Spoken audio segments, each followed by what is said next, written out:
Well, we're a nice area here. There's actually a lot of campgrounds, but I moved down into this spot here because I'm going to get a fair amount of sun today.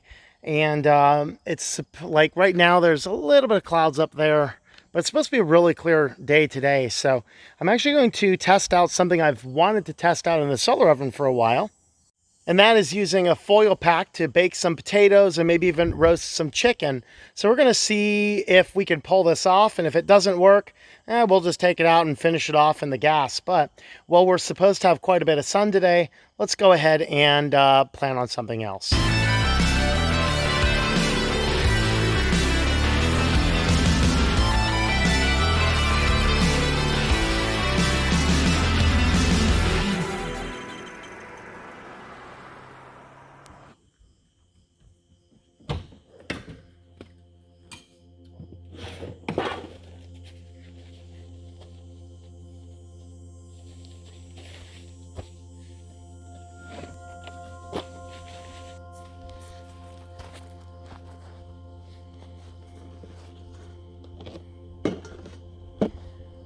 So I'm going to use a couple different containers today. Another thing I'm actually going to try just a little bit, see if we can like get popcorn popping just for fun. I'm just going to put just a little bit in there and we'll see what happens with that.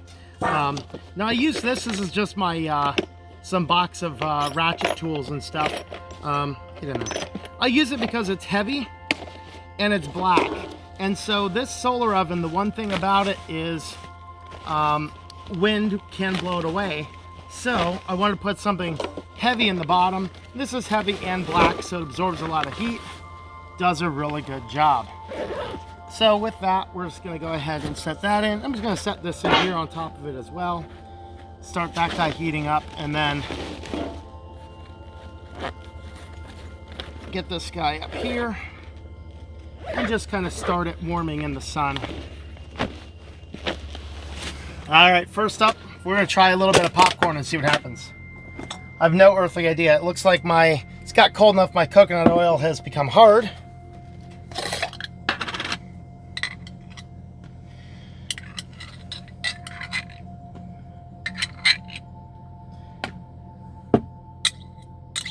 It's way more than enough oil than I need. And I'm just gonna set it right here in the sun for just a moment. It'll probably heat itself up.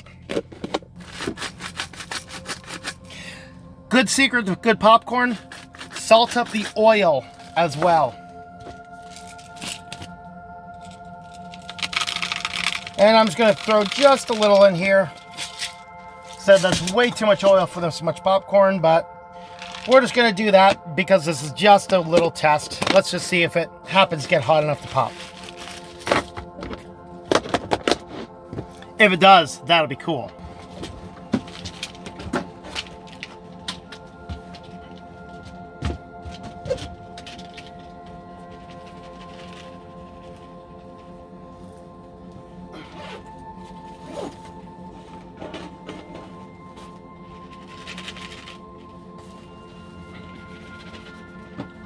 So here's our little setup.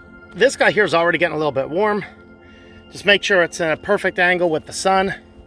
And it looks pretty good right now. And then we put the popcorn kernels back there. I wouldn't expect they do anything from half hour or so, but I'll keep an ear out. See, this is back here absorbing some of the heat. And then this, we'll just go ahead and set some of the foil wraps in that. All right. Hi, kitty. You gonna have some chicken tonight? All right. So we're going to do a foil pack, and we're not just going to do something boring. I like good flavor and stuff, so we're going to use a little bit of garlic and a little bit of onion as well. We'll season this guy up quite nicely. Now, when I use potatoes, I generally use the potatoes with the skin on. I'm not likely to peel potatoes because the skin is one of the most nutritious part of the potatoes. This potato was washed a while ago. I pulled this in from when I was at cooking at the camp. We had an abundance of extra potatoes, and so I ended up taking a bunch of them back and already cooked some up with some French fries and stuff. But we're gonna slice the garlic really small.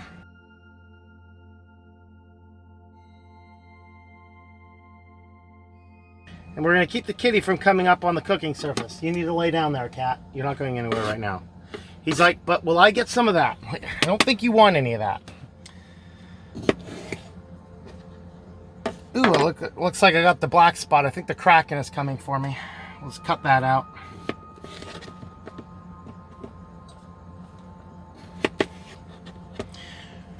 We're going to cut the potato as small as I can. Just because it's going to make sure that it has a greater chance to cooking. If I was confident this would do this really well, I might go with larger chunks because larger chunks might taste better. But I'm not completely confident on this one yet, so we're just going to let it, go really small today. This is the first test I've ever done at this type of meal. This is one of the first real solar oven tests with regular things. I've done a few stuff here and there, but not a whole ton.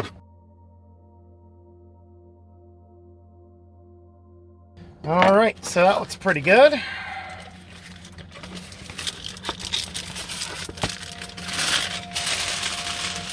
Now use heavy duty aluminum foil. I don't want to use that thin stuff, it breaks too easy.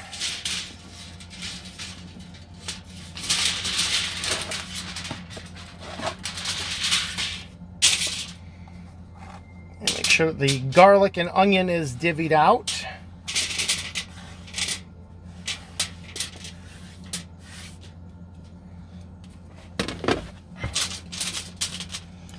And then anytime you're doing a dish like this, you need some butter.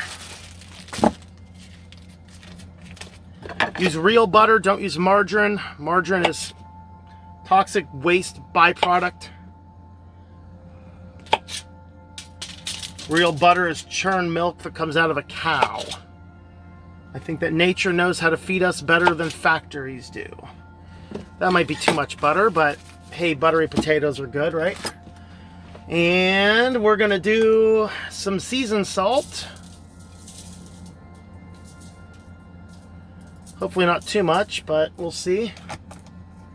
And let's do white pepper. I've used black pepper, but white pepper is actually pretty more convenient for me right here. Actually, the black pepper is right here, so I'll do white and black. Play some Michael Jackson here. It doesn't matter if you're white or black, right? Or is that black or white? I don't know.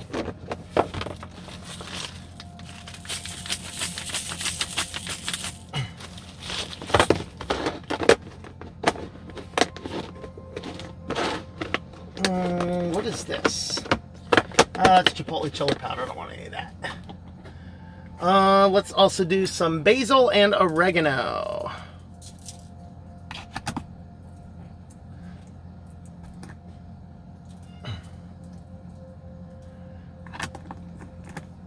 All right, now we're gonna wrap this guy up nice and tight and throw her in the solar oven.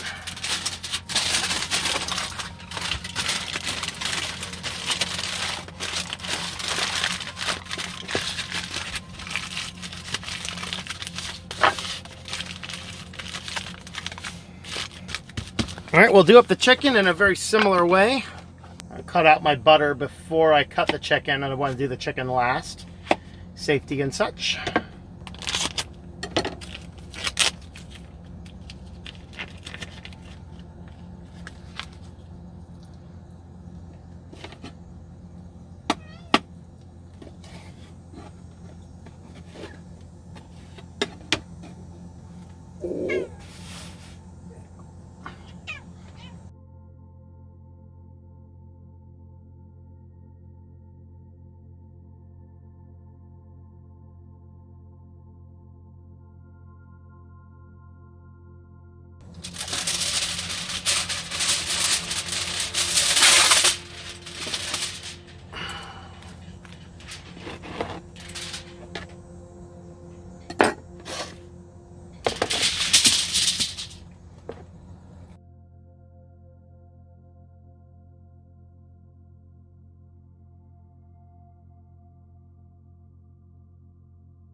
All right, so as soon as that little cloud passes by, we should hopefully get some pretty good sun and start heating this up. And then I'm just gonna hang out here for the rest of the day and get some work done. And hopefully by around dinner time, we'll have dinner without having to do any more prep. And so here we have our 2 foil packets, and we have our popcorn in the back to give that a try. And right now the temperature inside of here, the thermometer just ran away on me. Looks like it's pushed about 120 though, from what I quickly saw. Let's have a look. Pushing right at 100 right now. All right, so we've only been here for about 45 minutes. The thermometer there was reporting 180, and stuff in there is a little too hot to touch. There's a thermometer there. Popcorn's not popping, sadly, but we'll see what happens. That dish is actually too hot to touch. So I don't know, we'll see. And the solar thermos that's probably about hot enough for coffee. You can see it's dripping out the bottom, which is typical once it starts getting that way. My coffee's not yet over, so I'm just gonna let it sit in the sun for a little bit longer, although I'm gonna move it. It looks like the sun's gonna hit the tree here. So it's been about, I don't know, 4 or 5 hours since these have been out here. And yeah, things have shifted around a little bit because I've been chasing the sun around that big tree over there. Making sure my van batteries are topped off. So I've been moving stuff around, but it's all been consistent. Popcorn did not pop, sadly. Anytime this guy's in the sun, it's a very short period of time. It's into the 180 degrees. So my guess is everything inside these foil packs is well heated and cooked at this point. So I'm just gonna go ahead and open this up, let it air out a little bit too. This is almost too hot to handle. And before I even open these up, I think this is the potatoes. Let's temp those up first.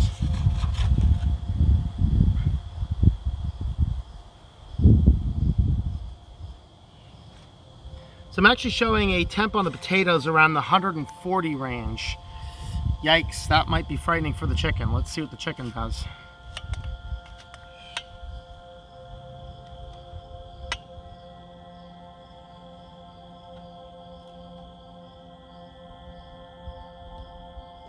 I'm also seeing 140, however, it's possible that they might have just cooled down a little bit. I'm gonna open it up and see what it looks like, see if it looks cooked. If it's not, then we're not gonna trust it, and I will finish them up in a pan over some heat. I'm only seeing about a consistent 140, and I am seeing a little bit of slight pinkness on that. Now the potatoes are gonna be fine. That's not gonna matter if they didn't get up to temp. The chicken's not, so I'm gonna bust out the gas and heat that up a little bit more. So it does appear as though, at least in these conditions, I was not actually able to cook chicken like this. Now I have successfully cooked it in something like soups and stuff like that. But this one here, I'm not completely confident. I'll probably give this a try one more time in the future when I'm actually out in the desert and have very consistent sun, because there were times I wasn't watching as much and it fell into the shade, so it might be safe to eat. I'm just not going to risk it at this point in time, so we'll finish it up. Potatoes themselves, they look awesome. They're not done, so this does not work for foil packing in this layout. Yeah, they're not done either. So I was gonna go ahead and probably just mix these guys together in a pan since they're seasoned the same way, and heat them up over some heat.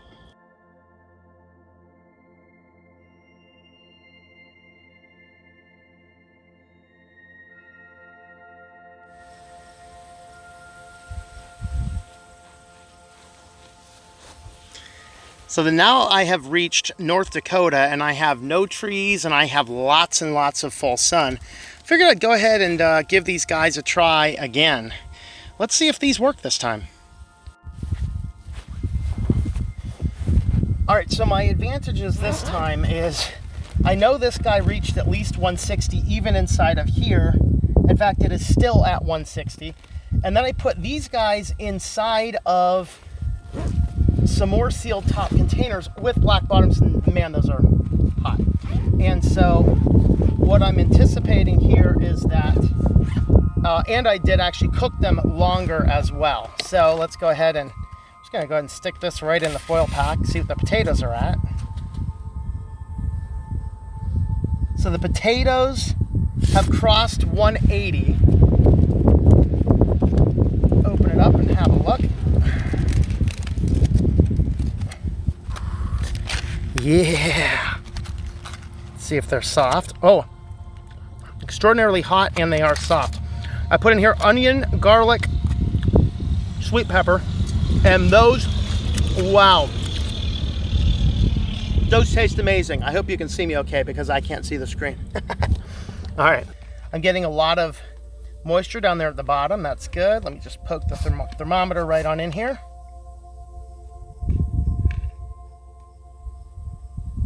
So this one is only at 140 right now. Very interesting. So let me open this up and see what it looks like. See if it looks like it's cooked chicken or not.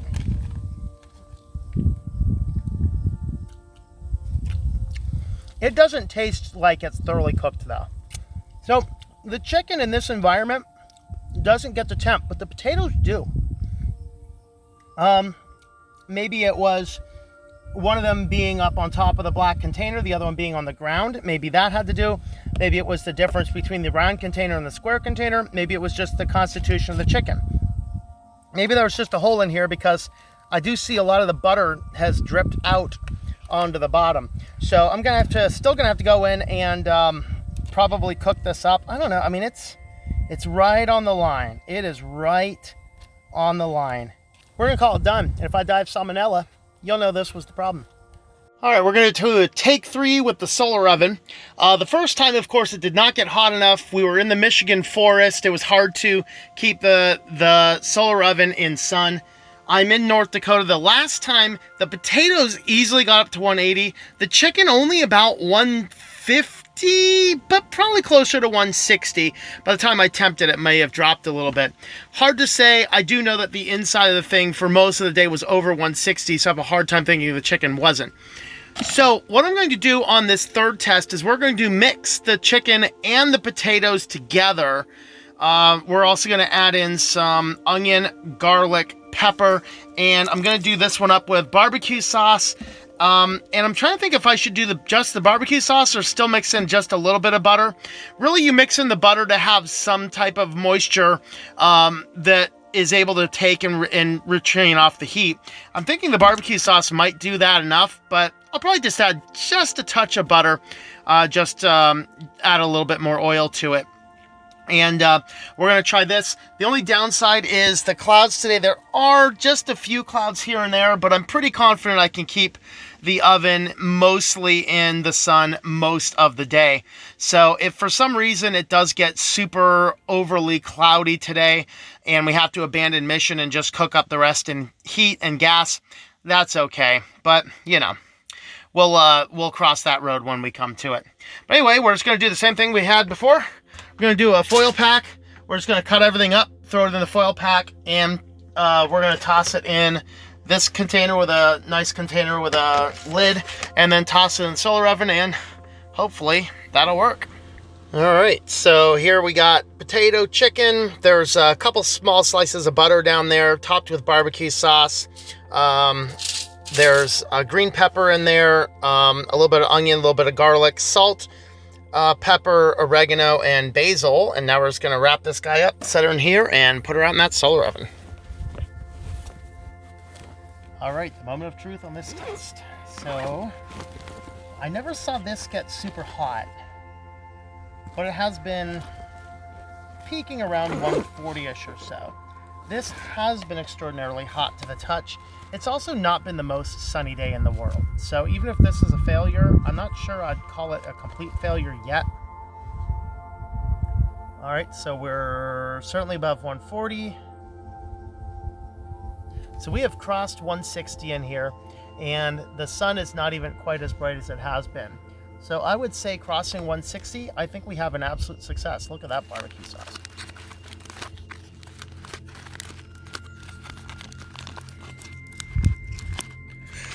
Super hot.